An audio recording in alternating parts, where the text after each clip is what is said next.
पाठामध्ये अपूर्णांक कशाला म्हणतात ते पाहिलेले आहे. अर्धा, पाव, पाव याची तुम्हाला ओळख करून दिलेली आहे. तर मी आता तुम्हाला काही ठोकळे दाखवणार आहे आणि याच्यातला हा किती भाग येते तुम्ही मला सांगायचं. किती?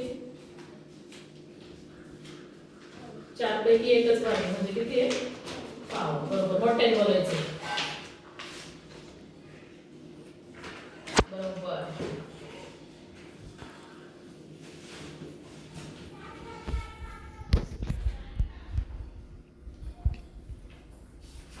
चार पैकी 3 भाग पाऊण किंवा 3 चतकोर. समजा एक भाकरी त्याची 3 चतकोर घेतली म्हणजे किती येते?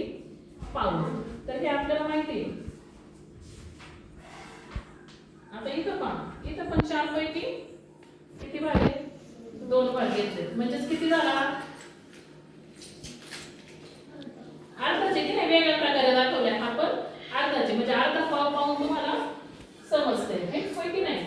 तर आपण आहे ना आज अपूर्णांकांची समच्छेद अपूर्णांकांची आपल्याला बेरीज. समच्छेद कशाला म्हणतात की ज्यांचा सारखा छेद आहे. माहिती आहे तुम्हाला होय ना की काहींचा अंश समान असतो काहींचा छेद समान असतो.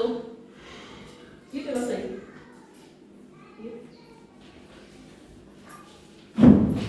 तर पहा मी काय अपूर्णांक फळ्यावर लिहिते.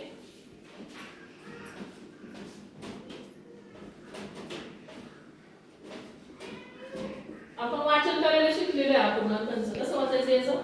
5 अंश छेद 4. मोठ्याने बोलायचंय. हा यांची काय करायची आपल्याला? बेरीज करायची. मग यांची बेरीज करताना कसं करायचं? हे जे छेद आहे दोघांचे छेद सारखेच आहेत ना म्हणजे हा समान छेद म्हणजे समछेद अपूर्णांक म्हणतात याला होय ना. मग या छेदाची बेरीज करायची नाही. 4 छेद आहे ना दोघांचा. मग इथे पुढे लिखायला काय लिहायचं? छेद फक्त 4 लिहायचं. खूप सोपं आहे. आणि फक्त अंशाची बेरीज करायची. अंश किती आहे? पहिल्या अपूर्णांकाचा 5, दुसऱ्या अपूर्णांकाचा 6. मग इथे लिहायचं 5 अधिक 6. करा आता 5 आणि 6 ची करा बोटामध्ये मला सांगा किती होत आहेत ते? 11 होत आहेत. बरोबर. छेद 4. काय अपूर्णांक झाला? करा वाचन. 11 अंश छेद 4. बरोबर. आले लक्षात तुमच्या? किती सोपे आहे की नाही? आता दुसरं एक गणित घेऊ आपण.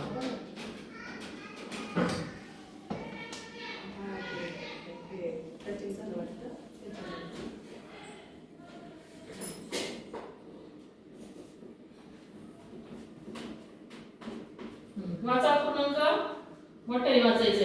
3 अंश छेद 8 अधिक 6 अंश छेद 8. हा हे कोणते अपूर्णांक आहे? इथं नाव दिलंय मी.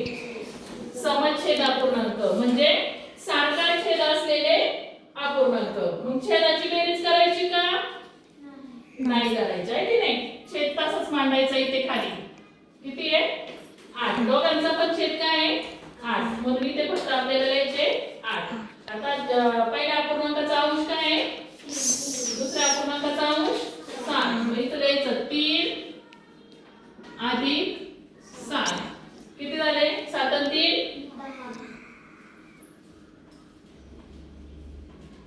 छेद 8. वाचा अपूर्णांक. 10 अंश छेद 8. बरोबर. तर ही झाली समच्छेद अपूर्णांकांची बेरीज.